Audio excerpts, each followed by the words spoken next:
Okay, so Auto 243, this is our first lab. This is our first lab sheet.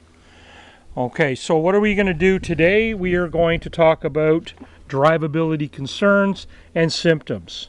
So I've got 3 vehicles, which you will see in a moment, with different operating conditions, and you're going to fill that out on the back side of this sheet. On the front side, we have a question. We talked about this in theory. What is a drivability concern in the context of vehicle operation? So you can answer that from your theory class today. And then there's a bit here. You must read this entire thing, okay, because it's important information. And then you are going to write some questions in here. So you have a customer complaint, the car stalls. All right, what are some questions that you want to ask the customer so you as a technician would have an easier job diagnosing this vehicle?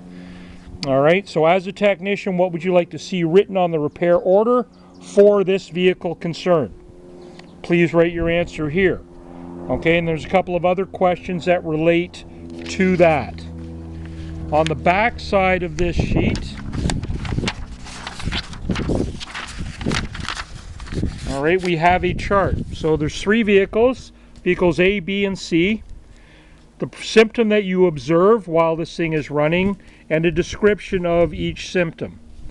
Then below that, for each vehicle, what would you write on the repair order for vehicle A? Okay, what do you think the problem cause for vehicle A would be? Same thing for vehicle B, and then for vehicle C as well. Now on the back sheet here, we have what's called a customer concern verification sheet. All right, so this has different questions that you would ask the customer. This will give you a little bit of help when you're filling out the front side of the worksheet. And a lot of shops actually give these to customers when they bring their vehicle in, and they ask them to check it off and fill it out, and they include it with the work order. So when the technician gets the work order, it will help them diagnose the problem. So I want you to check off some possible questions or boxes on here that you think would help with your customer concern on the front page here, which is car stalls. So what we're going to do now is I'm going to go to each vehicle and we're going to start them up, and you're going to get an idea of what's going on. So first we're going to come over here to vehicle A. So vehicle A is a 2006 Honda CR-V with a 2.4 liter engine. This is a manual transmission vehicle. I'm going to get in it right now and crank it over. You focus on what is happening with it when I do so.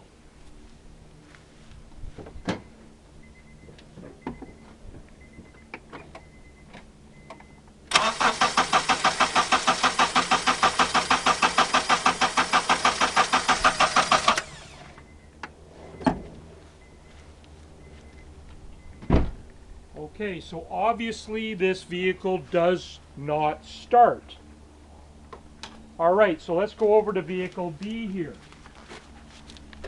Vehicle B is a 2008 Hyundai Accent, 1.6 liter engine. I'm going to start this one now.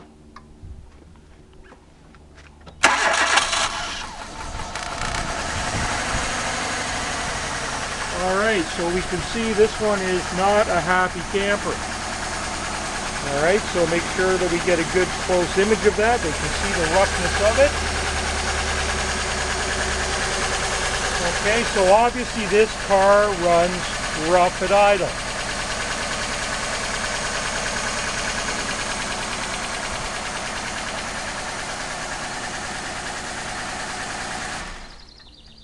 And finally, we will go to vehicle C here. So vehicle C is a 2009 Hyundai. Once again, this is a Hyundai Elantra. So I'm going to start this one. This is also manual transmission, 2 liter engine.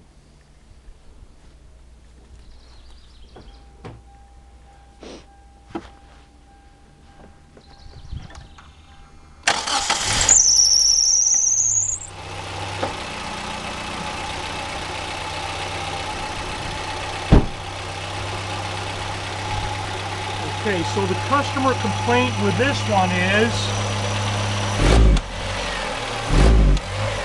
Cogs on acceleration will not accelerate.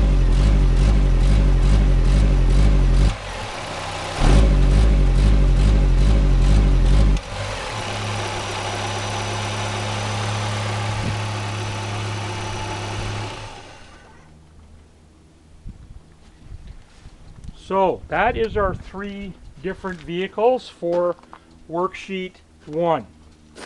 So on the chart on the back, we'll just have a little recap here. You've observed all 3 of these vehicles. You can rewind and go back and look at them as many times as you like, obviously. What's the performance symptom for A, B, and C? What would you write on the repair order for each vehicle? And what do you think would be the cause of the problem you observed? All right, I don't expect you to be right. I don't expect you to have the correct answer at this point in the course. But what I do want to know is what your thought process is and what you think could possibly be the cause. Okay, for these questions here, what do you think could cause the problem? There is no wrong answer. You will get a mark if you make the effort. Okay, I just want to see what you know at this point in the course, being our first lab. So get this sheet filled out. It's due today. Please try to have it submitted, and I will mark it and give you and enter your marks into the grade book. All right, that is the end of worksheet 1.